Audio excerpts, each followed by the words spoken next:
millist kreemi me peaksime meigi all kasutama? Millist kreemi valida meigi alla?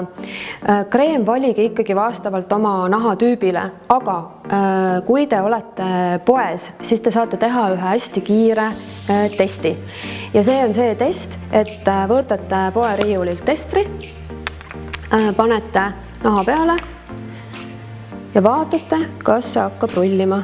Kui hakkab rullima, siis sinna peale on väga vastik meiki teha, sest kes see ikka tahab rullida peale kanda veel mingit toodet. Ehk et minu soovitus, testige poes ära, et kreem teie naha peale ei rulliks, võite seda ka põse peal teha või võite käe peal teha.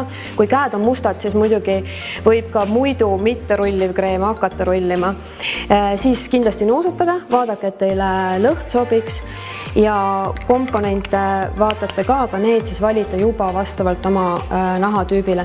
Tihti peale, kui teil on jumestuskreem, kus on palju silikooni sees, siis teil on raskem valida kreemi sinna alla, sest silikon ka, kui see kogus on liiga suur, siis ta kipub rullima.